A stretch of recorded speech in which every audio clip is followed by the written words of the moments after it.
crer, quando a fé vira alvo da intolerância. Neste primeiro episódio, Umbanda e Candomblé, religiões brasileiras ancestrais e, infelizmente, alvo de muito preconceito. Liberdade de crer, quando a fé vira alvo de intolerância.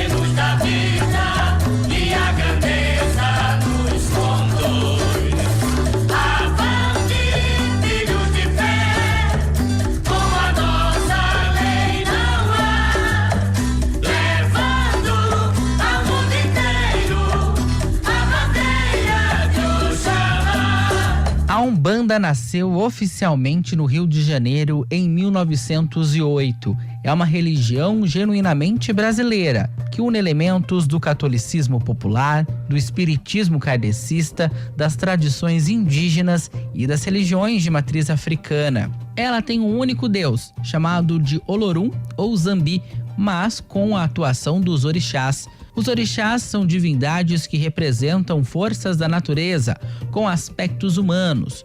Nos cultos, eles aparecem como Oxalá, simbolizando a paz e a criação.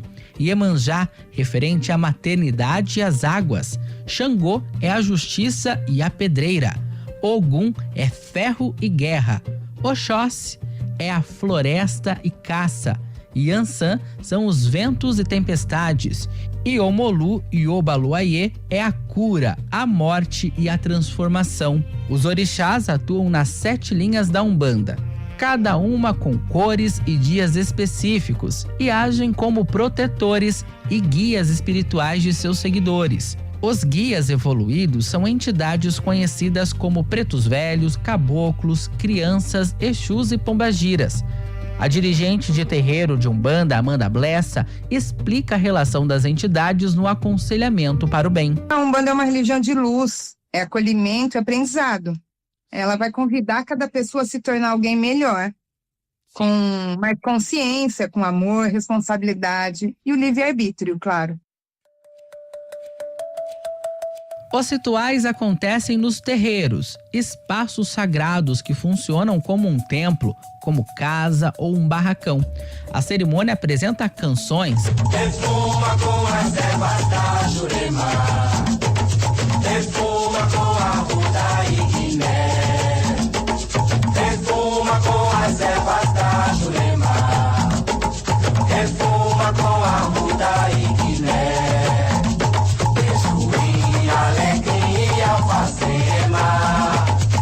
Vamos defumar filhos de fé. Toque de tambor, dança e defumações, elementos que expressam a fé.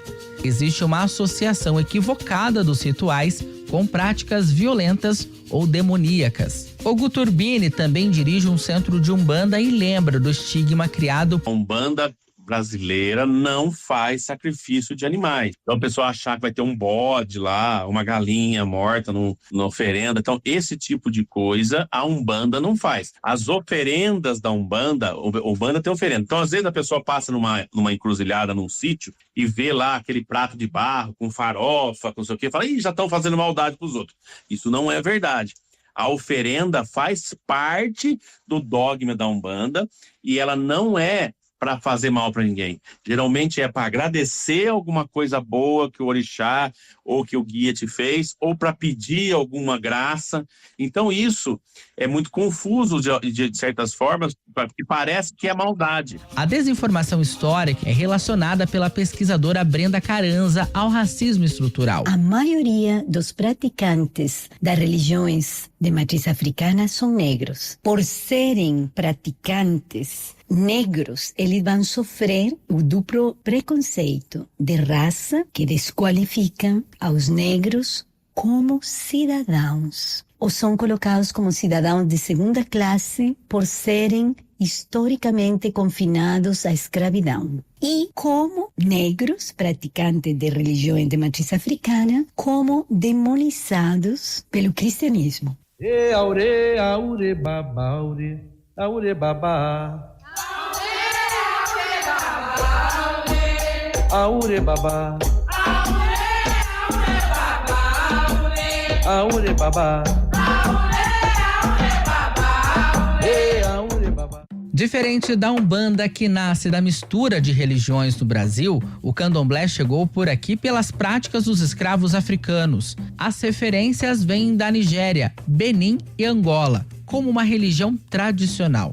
Ela traz rituais complexos e um profundo vínculo com a ancestralidade e se conecta a forças da natureza e da vida.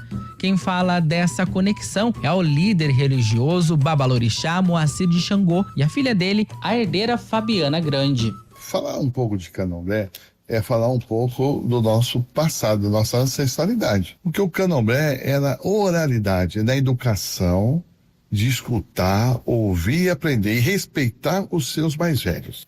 As pessoas, quando procuram esse espaço religioso, ela começa a entender que não é nada daquilo que ela aprendeu, nada daquilo que ela ouviu. Que o candomblé é demônio. Quando ela chega, é igual uma mãe com um filho, né? Tá desesperado, não tem uma palavra, ela precisa de uma palavra. E o candomblé, naquele momento, dá uma palavra. A espiritualidade é a essência, é a energia espiritual. Chegar aqui, muitas das vezes, é receber uma pessoa preta e ela chorar, sem saber porque ela tá chorando. E ela explica, eu não sei porque eu tô chorando, só que a gente aqui sabe que inconscientemente ela não percebeu. Ela tá pisando num território onde a energia, a ancestralidade dela, que a gente coloca, né, tá aqui, cultural. No candomblé, Deus é chamado de Olorum ou Olodumaré. Os orixás são divindades que representam elementos como água, terra, o vento, o fogo e a fertilidade. Nenhum dos nossos orixás tem uma responsabilidade ou tem um intuito de algo negativo. Cuidar da água não é algo ruim, né? Que é o Oxum e Iemanjá. Cuidar da chuva não é algo ruim, que é o Xumaré. Então, cuidar da terra não é algo ruim, responsabilidade da terra, que é o Baloaê. Então, assim, se a gente falar sobre os orixás, não tem como a gente fazer essa comparação que acontece em outras religiões. Os orixás trazem os seus valores. E aí a pessoa também encontra sentido na história e se enxerga na história. Aqui a gente coloca que cada pessoa tem um orixá que está mais próximo dela. Vamos dizer assim, que é um orixá que cuida mais dela. Mas para cada pessoa, da hora que você nasceu, a hora que você morreu, um orixá está responsável em cuidar de você. Os rituais são marcados por cantos na língua iorubá.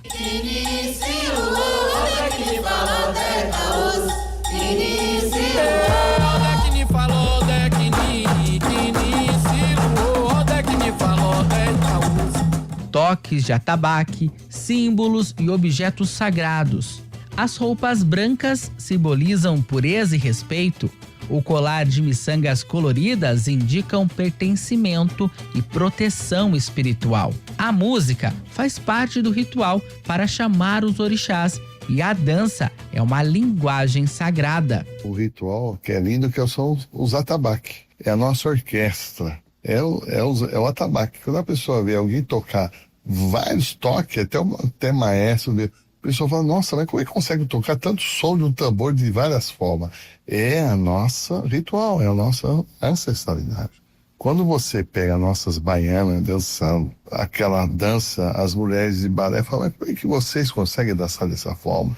Como é que vocês fazem essa dança só ouvindo o toque? Essa conexão desse ritual. Cada cantiga que canta conta uma história quando chega ao Brasil. É a história que veio da África. É a história quando o Xóssi, vamos pegar o rei de Queto, quando o Xóssi vem abraçar todo mundo. Então ele começa a ter essa conexão. Uma prática ancestral é o sacrifício de animais e o preparo de comidas, mal interpretada por algumas culturas, como explica a pesquisadora da Unicamp, Brenda Caranza. Porque estão sentadas em que seus orixás têm que ser alimentados, e eles são alimentados com comida. E são alimentados com rituais que requerem animais e com rituais que também têm a presença de sangue. Isto, por desconhecimento, do que seria a cosmologia, o conjunto de crenças das relações dos seres humanos com as entidades das religiões de matriz africana, a sua maneira de se comunicar, praticamente toda esta ritualidade, todos estes símbolos, toda esta gastronomia é tida como do demônio. Então, por desconhecimento, se alimenta o preconceito de serem religiões ligadas ao diabo, porque tem rituais e porque também tem muito uso do corpo em danças. Por muitos anos, o candomblé foi criminalizado no Brasil e seu status de legalidade veio com a Constituição Federal de 1946. Ela trouxe garantias de liberdade religiosa, embora o preconceito e a perseguição permaneçam. O que mudou de lá para cá foi a forma de resistência. O candomblé é proibido no Brasil até 1945, ficou ainda até a década de 70, que era obrigado a pedir alvará, 74, 75, para pedir alvará para poder tocar o candomblé. É o reconhecimento de que as minorias têm direito a existir e que é garantido pela lei e pela Carta Magna da Constituição, e no seu artigo 5, que é a liberdade de culto e de expressão religiosa. Cabe aos grupos de matriz africana, às religiões de matriz africana, cada vez mais insistir que são religião. Isso é uma conquista das minorias. Insistindo com seus mecanismos, com suas políticas de afirmação, com seu direito garantido, com sua resistência, que vão arrancar a um país ser cada vez mais tolerante, agarrados da garantia da Constituição da República que permite a liberdade de culto, a liberdade religiosa. Umbanda e candomblé seguem resistindo. Conhecer essas religiões é reconhecer a diversidade, faz parte da história do Brasil. E que a intolerância não nasce da fé, mas da desinformação.